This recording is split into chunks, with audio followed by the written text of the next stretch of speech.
Magandang oras mga kababayan, narito na ang pinaka-latest update natin sa magiging lagay ng ating panahon ngayong araw at sa susunod na 24 oras.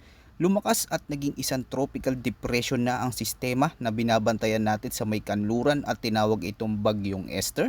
May biglang pagbabago sa direksyon at lakas nito at habagat mas titindi pa sa mga susunod na araw. Pag-usapan natin ang mahalagang detalye dito para naman lagi kang updated sa lagay ng ating panahon. I-click mo lang ang subscribe button. Sa kasalukuyan, ang tropical depression sa may kanluran ng Batanes ay lumakas pa at sa pinakabagong datos, ang sentro nito ay nakita sa layon 240 kilometers ng northwest Itbayat, Batanes. Taglay ni Esther ang maximum sustained winds na 50 kilometers per hour malapit sa sentro. May pagbugso hanggang 60 kilometers per hour at central pressure na 1,000 hectopascals. Mabagal itong kumikilos pa east-northeastward sa bilis na 15 kilometers per hour. Pagdating naman sa sirkulasyon, malawak din ang lawak ng hangin nito dahil ang strong winds ay umaabot palabas hanggang 300 kilometers mula sa sentro. Kaya kahit wala sa mismong track ay maaari nang maranasan ang malalakas na bugso ng hangin, bigla ang buhos ng ulan at mapanganib na alon. Sa kasalukuyan nakataas na ang Tropical Cyclone Wind Signal number 1 sa Itbayat, Batanes at nagbabanta ito ng strong winds sa loob ng 36 hours na may potensyal na minimal hanggang minor threat na epekto sa buhay at ari-arian.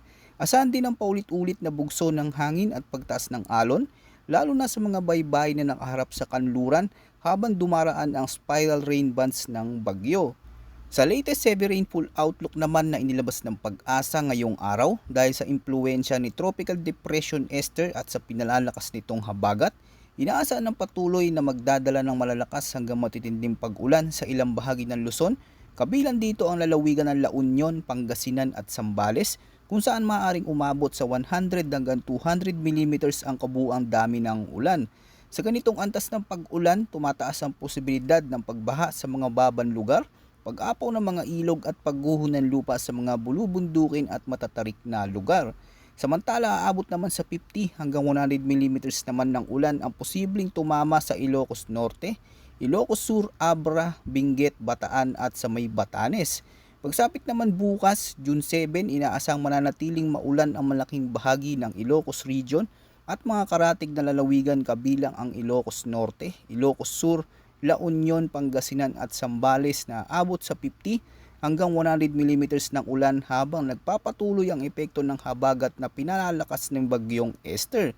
Mahalaga rin tandaan na maaring mas mataas pa sa forecast ang aktual na dami ng ulan, lalo na sa mga bulubundukin at matataas na lugar. Bukod dito, dahil nakaranas na ng mga naunang pag-ulan ang ilang lugar, mas mabilis na maaaring maramdaman ang epekto ng pagbaha at pagguho ng lupa kahit hindi pa naabot ang pinakamataas na rainfall forecast. Ngayon, pag-usapan naman natin ang weather forecast condition ngayong araw. Para sa Batanes, ang inaasang panahon ay rains with gusty winds o pag-ulan na may kasamang pabugso-bugsong hangin dulot ng Tropical Depression Esther. Dito malinaw na hindi lamang ulan ang dapat bantayan kundi maging ang malalakas na bugso ng hangin na maaaring maramdaman sa buong lalawigan. Posibleng makaranas ang Batanes ng moderate hanggang heavy rains kaya mataas ang banta ng flash floods at landslides lalo na sa mga lugar na malapit sa mga dalisdis at mababang komunidad. Dahil dito mataas ang banta ng minimal to minor threat sa buhay at ari-arian dahil sa malalakas na hangin. Kahit hindi pa ganap na malakas ang sistema, sapat na ang kombinasyon ng ulan, hangin at mas maalon ng karagatan upang magdulot ng panganib sa mga rutang pandagat at sa mga komunidad na nakaharap sa dagat. Samantala para naman sa Ilocos Region, Abra, Benguet, Zambales at sa may Bataan, asahan ang occasional rains o madalas na pag-ulan dahil sa habagat na patuloy na hinihigop at pinapalakas ng Bagyong Esther. Kaya posible ang biglaang flash floods at landslides dahil sa moderate hanggang heavy rains na kadalasang nagiging intense o mas matindi ang buhos. Ibig sabihin, maaaring hindi tuloy-tuloy ang malakas na ulan sa buong maghapon, ngunit may mga pagkakataong bigla itong lalakas at magdadala ng mas malaking dami ng ulan sa maikling oras. Sa Ilocos Norte, Ilocos Sur, La Union at Pangasinan, inaasa ng mga oras ng halos tuloy-tuloy na pag-ulan lalo na kapag mas aktibo ang habagat. Sa Abra at Benguet, mas mataas naman ang panganib ng pagguho ng lupa dahil sa bulubunduking topografiya ng mga lalawigang ito. Kapag patuloy ang pagbabad ng ulan sa lupa sa loob ng ilang araw, mas tumataas ang posibilidad ng landslide at pagragasa ng putik mula sa matataas na lugar. Sa Sambales at Bataan, dapat ding bantayan ng mga ilog at mababang lugar dahil ang tubig ulan mula sa kabundukan ay maaring mabilis na dumaloy pababa at magdulot ng pagbaha sa mga komunidad. Para naman sa Metro Manila, natitirang bahagi ng Cagayan Valley, gayon din sa Cordillera Administrative Region, natitirang bahagi ng Central Luzon, Rizal, Cavite, Batangas at Occidental Mindoro. Ang forecast ay cloudy skies with scattered rains and thunderstorms na dulot pa rin ng southwest monsoon. Dahil dito, posible pa rin ang flash floods at landslides lalo na kapag may mga umiiral na severe thunderstorms sa irang lugar. Sa Metro Manila, maaring may mga lugar na bahagyang ulan lamang habang ang ibang bahagi naman ay makakaranas na ng malakas na ulan. Pero kapag may nabuo at tumagal na thunderstorm cells sa isang lugar, maaari pa rin itong magdulot ng panandali ang pagbaha sa mga lansangan at mababang komunidad. Sa Rizal, Cavite at Batangas at Occidental Mindoro, dapat ding maging alerto lalo na sa mga oras na lumalakas ang ulan dahil ang mga lugar na ito ay kabilang sa mga karaniwang naapektuhan ng habagat, partikular ang mga baybaying nakaharap sa West Philippine Sea. At para naman sa natitirang bahagi ng bansa, ang inaasang panahon ay partly cloudy to cloudy skies with isolated rain showers or thunderstorms na dulot ng localized thunderstorms. Maaring mahina lang ang ulan sa isang lungsod, ngunit sa kalapit na bayan ay may bigla ang pagkulog, pagkidlat at pagbuhos ng malakas na ulan.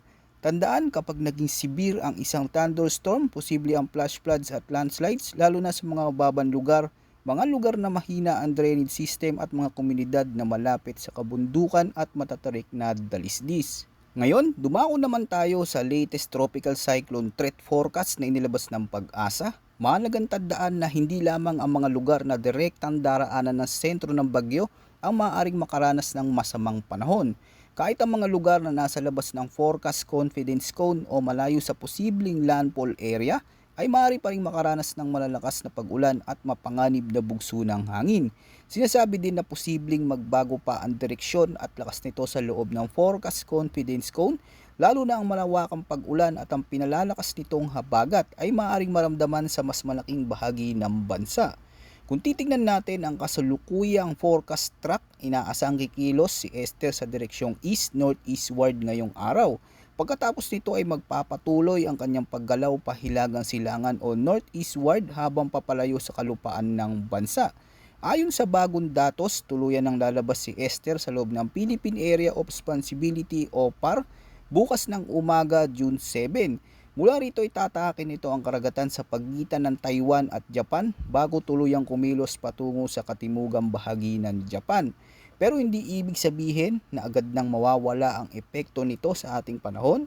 Sa katunayan, habang nasa rehiyon pa ito, patuloy nitong hinihila at pinapalakas ang habagat na siyang dahilan ng malawakang pag-ulan sa maraming bahagi ng Luzon. Pagdating naman sa lakas ng bagyo, inaasang mapapanatili ni Esther ang kanyang kasalukuyang lakas habang tinatak nito ang paligid ng Taiwan. Ngunit pagdating nito sa mas bukas na bahagi ng East China Sea, mas magiging favorable ang kondisyon ng karagatan para sa karagdagang paglakas ng sistema.